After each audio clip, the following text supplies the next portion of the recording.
So, good day, friends. I'm having conversation with my friend Sucelle Erasmus. Sucelle is a pastoral counselor and studied theology, and she's also a qualified life coach. So, Sucelle, just before we start, where do you find yourself in this lockdown period? Hello, Ross. Yes, I'm currently at home, not far from the church. We were during level 5. We were in Eiserfontein, which was a spoiled time for us. But during level 4, we came back to Durbanville. So yeah, we are here in the northern suburbs, and currently at home with my husband and Bella. You guys can meet her. um, so yeah, I must say I enjoy home. It's good to be at home as well. So Wow, that's amazing. Yeah, usually you also do some horse therapy. So, you're missing your horses at the moment? I do, but they must eat. So sometimes we must go and feed them. So that is a nice way to get out at this moment. Yeah, so I miss them, but I also see them sometimes. Yeah. Wow. So, Sucelle, the once or twice that I had contact with you during this lockdown period, I noticed that you still have a lot of joy in your heart and in your voice. And it shows actually when I talk to you as well. So, I was wondering if you can share just from your studies and from your experience with your own life and those with your clients that come to see you, how do you get it right to maintain joy during a time when it feels that everything that is known to you is taken away? How do you maintain joy in this time? Mm. Yeah, I think there's a metaphor that came to mind for me this time, and it's actually my hand. And I think in the beginning of lockdown, we tend to want to grab control of anything that we have control because we feel like we're losing control, and we become aware of how little control we actually have of certain things. And I think for me, it started out like this, but then eventually you realize that you need to let go of a few things and start opening your hand. And I think for me, personally, I always use this quote of finding joy in surrender, letting go of the things that actually steals that and become aware of those things. So for me, I started to open my hand slowly but surely because we're human. But then once my hand is open, I can actually ask myself what is in my hand and what was never meant to be there. And I have time to think about this now. And then to see what is there and what shouldn't be there, but then also to ask what is in my hand and how can I use this in a time such as this. So where can I give, and also then where can I take hands? And I think that is the basic principles for me, to ask God as well to show me what is in my hand and why, what is His plan in this, and how can He use me in these circumstances. So I would say that is one thing, and also really becoming aware of my thought patterns. Yeah, you get your days, you get up and downs, but then to the renewing of my mind. Yeah, and I think that is a big thing that I used to share with my clients as well. What is the sweet spot where we want to get to, in terms of what we think and feel and do, and where can that sweet spot, where can we realign to get to that, and what is the obstacles getting there? Yeah, so I think that is in a nutshell what that helps me as well. Yeah, to ask myself, what am I feeding myself with in this time? Yeah. So, you said that you start with thinking. So, thinking, feeling, doing. So, your thought life is the catalyst for all your emotional, what you experience, and also for the actions that you do. I want to ask you, so I know that a lot of people are doing your course at the moment, Unlocking You, the name of your practice. And you said that recently you did a workshop or training session with your clients, specifically with the limiting beliefs. Do you want to share a little bit about your limiting beliefs and how it impacts your joy at this time? Yes, I think I'm gonna quickly share my screen it will help to just gather my thoughts. There you go. So yeah, basically what we look at is what is in my hand, and that is dreams, strengths, beliefs, values, experience, achievements, relationships, and in this time that can be negative or positive. Some dreams might be not going the way we want to in this time. It might just be the starting point of something. So to just reevaluate in a way, become aware of where are you currently at, to be present. I think that is one thing people also struggle with these times, to really be present, and to become aware of where am I in this situation in regards with this. So the obstacles, this is where the limiting beliefs comes in, is what prevents us to get here, to the sweet spot, to the goal. And a question you can ask yourself, I think I'll just start here, where we want to get to, is to feel joy in this time, to in the midst of circumstances. And this doesn't mean that there's no time to be disappointed or sad or feel emotions. Emotions are definitely real, but to ask myself, how can I find joy in the midst of this? And this sweet spot is where we think, feel, and do, when that aligns, where you have joy, you feel fulfilled, satisfied, content, anchored, steadfast, and effective. Acceptance, there's acceptance. You're motivated, healthy relationships, feels like I have purpose and taking ownership. So this is the ideal world. I mean, I don't think any of us live in that every day. But this is where we want to grow towards, and to ask myself, like, and the clients, but what are we doing? Are we positioning ourselves to get here? And that is where we go and have a look and become aware of obstacles that might prevent us to get there. And I think a very common one is limiting beliefs in this time. And I just want to focus on that one a little bit. And there's three main limiting beliefs, where they categorize it in, and it's limiting beliefs in terms of yourself. So you feel incapable of something, or unlikable in this time, or you feel like a failure because you might have lost your job, or you just don't feel motivated for anything. And I think just to stop in that moment and to get perspective in terms of that we are going through a lot of change. And so within this space of becoming aware, to also give yourself grace, but to realize, when is it limiting me, and when is it time to move on as well. So the other one is limiting beliefs about others. And I think especially in homes, in terms of lockdown, they can become, or they can be very much tension in this time as well. So you might feel like everyone's against you, or no one is trustworthy or manipulative. And that is also, your mind can go in a tangent. So just to be able to become aware of it and stop and feel and ask yourself, is this healthy for me at this moment? And then also unhealthy beliefs about the world, that the world is just too dark and broken, that there's nothing I can do about it. And I think this is also a common one, in the midst of the circumstances that we find ourselves really feeling overwhelmed with the brokenness around us. But to ask ourselves, where can I start, and who is in my immediate circle, where I can start. Okay. This is helpful. So you say that there are limiting beliefs about myself, about what I can do, about who I am, what is possible for me, but also limiting beliefs about those people close to me. Because obviously it determines whether I will feel stuck in a relationship, because this will never ever end. I mean, that's quite a hopeless view. But I actually like the one that you said, limiting beliefs about the world.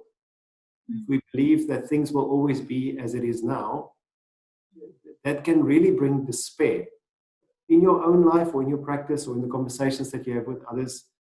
Can you share a little bit about that? I mean, how do you help people to have possibility thinking, to think beyond, to think about a world that can be, not just a world that is? Mm. Mm. Yeah, I think it's that thing of the quote that said two people looked outside, like from a window in the prison, and the one saw mud and the other one saw stars. So I think a big question we need to ask ourselves there is perspective. And yeah, I think to decide to also see the good in others, and what is happening. There's a lot of brokenness, but there's also a lot of people helping in this time. And Mm. to just redirect your mind in terms of, okay, where can I help? Is this thought going to help the situation at all? um, do I have to, rescue the whole world? Not at all. That is not, we are not capable of that. We can Mm. trust Jesus for that. But what can I do? So yeah, basically to ask myself this limiting belief in my head, what is the consequences of this? And to question that belief, like, is it true? What is the consequences of it? How does it limit me to do something in this time? Yeah, and to replace it with an effective new belief, and possibilities. Yeah, I really find it's extremely helpful. This is so good that you mentioned this, because your joy is determined to a large extent to hope. What do you expect about the future? And that's amazing. So, what is the world that can be? What can be? So, Mm. how do you? I assume that you still want to share a little bit about limiting beliefs.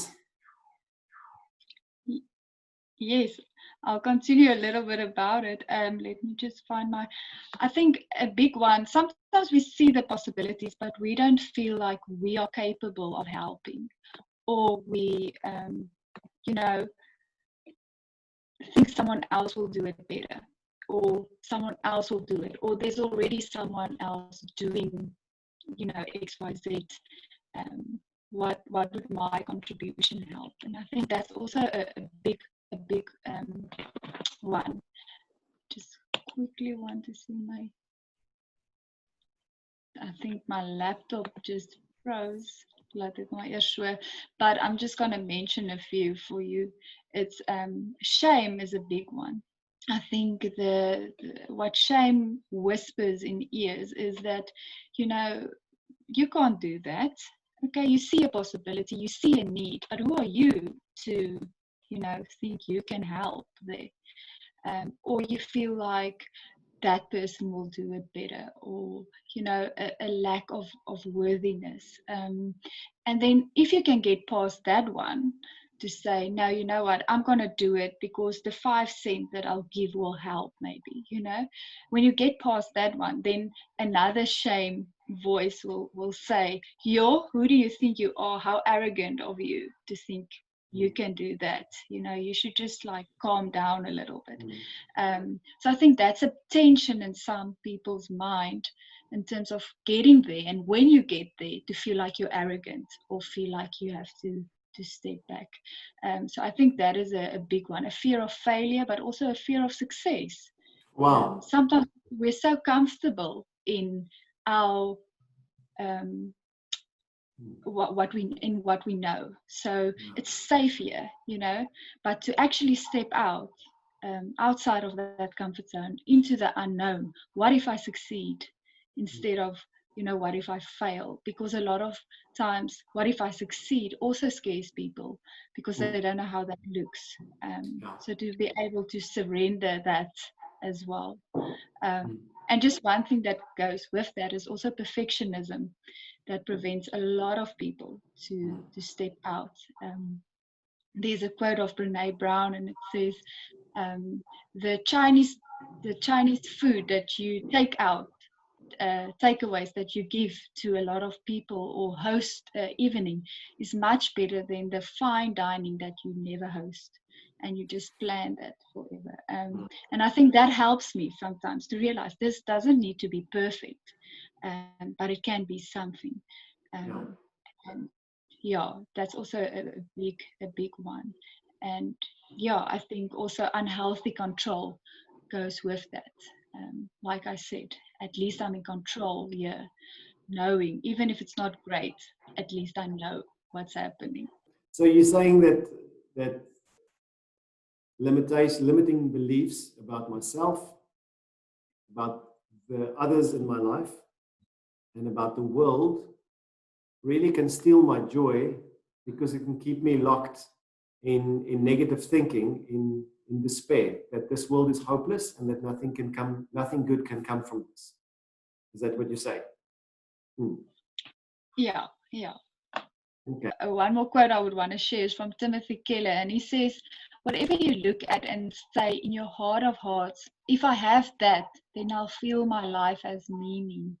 Then I'll know I have value. Then I'll feel significant and secure.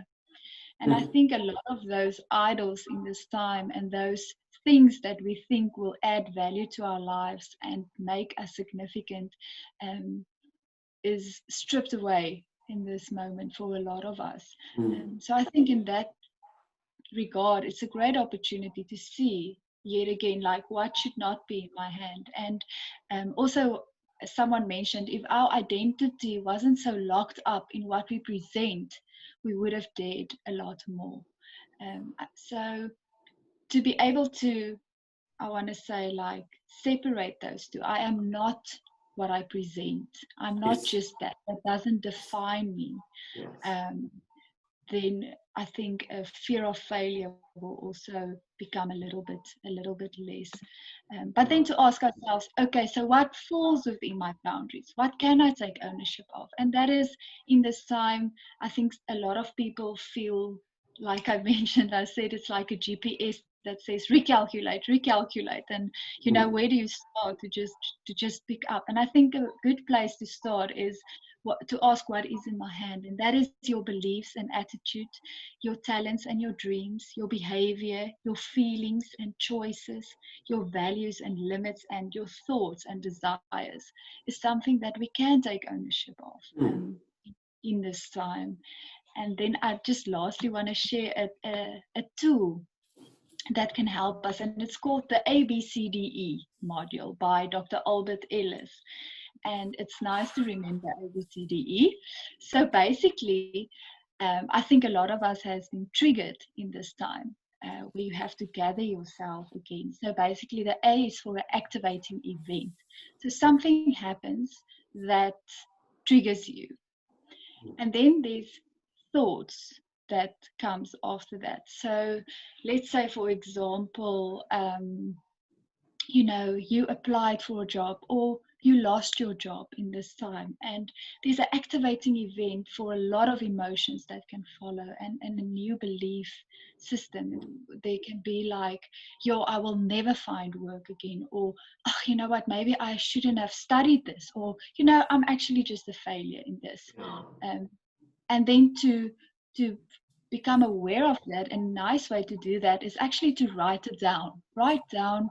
You can maybe write a prayer or journal, but write it down to see what's going on in your mind, and then to realize the emotional consequences that it has. So that is the C. So it's an activating event, and then a belief that can form from that event, and then the emotional consequences.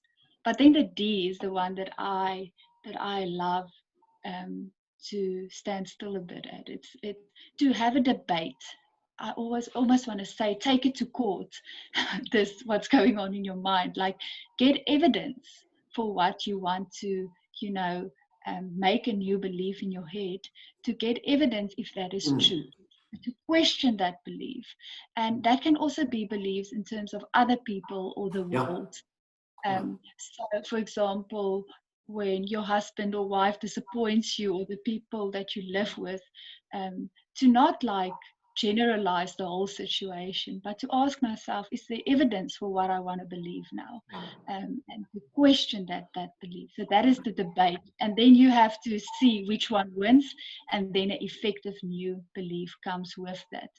but what I want, that's the E. So, but what I want to add to that is also to practice that effective new belief. In Romans 12, Paul writes that it's by the renewing of your mind, continuous things. So it doesn't just happen. It is really to ask yourself, like, what are you feeding yourself with in terms of your thoughts? So to get into that practice. So that's the ABCDE model. If it might help some people in this time, it helped me a lot to just gather my thoughts and don't throw stuff. So yeah. So the activating event. So if you find yourself in an emotional pit, either anxiety or despair or anger or something, frustration. So is to identify the bedrock assumption, to identify that activating agent, activating belief, and to articulate, to write out the belief. This is what I believe. That's why I feel like this. So think, feel, do, and then you say, you you you write the consequences. What are the consequences of this belief? What do I can see are the consequences of this belief? And then you say you debate it. You have a rational argument. Say, for instance, my wife came home and she dissed my invitation for dinner or something, and to think that she doesn't like me anymore, she doesn't love me, but to actually interrogate it, to debate it, to say that we find proof, and then you say we affect the consequences of the challenging beliefs. Now, what do you mean with that? What do we do after the rational argument? The effect of the consequences. So what is the E? What do you mean with the E? Sucelle? The effect of new belief. Yeah, it's almost to ask yourself, like, okay, but what now that this is that I see it's irrational, or it won't lead to the goal, like I said in the beginning, like the goal is to get more steadfast, content, effective, have joy. So to ask yourself, okay, what am I going to replace this negative belief now? Okay, I'm going to decide to give my wife the benefit of the doubt. Why? Because let me just think about her day. Maybe I must just ask her, how was her day? What happened in a day before I jump to conclusions, and then to practice a new effective belief that will help me to get to the goal of joy that I set for myself. And that you said you train it in, you reaffirm it, you state it to be true. When I find myself thinking that she doesn't love me, I remind myself, but I prove that to be false. Oh, wow. This is amazing. Amazing. Yeah. Sucelle, this is really helpful. This is really helpful. The opening of the hand, to review, to not lock down, think that nothing is open, but to review what is helpful in my hand and what is not helpful. And I love what you said, to also give, to share, and to take hands with others during this time. And then to evaluate our limiting beliefs about ourselves, about the people around us, and also just about the world. What do we believe is true? And I love Dr. Ellis's model, the ABCDE model, and then to practice those new beliefs. Thank you very much. Sucelle, if people would like to make contact with you or see more of your courses or more of your events, or maybe make a virtual conversation with you during this time, where do they find you? You can find me on Instagram or Facebook, and it's at unlockingyou.co.za is my website address, but there's also a Facebook page of Unlocking You. So it will be awesome to get in touch. Yeah, this is an amazing opportunity to look at yourself, look at your past, look at your future, to see what's in your hand. And the people love your course. So thank you, Sucelle Erasmus. Enjoy Bella. Enjoy Philip at home. God bless. Thank you so much. Yeah, I think, can I add one last thing that just came to mind? Just one last thing.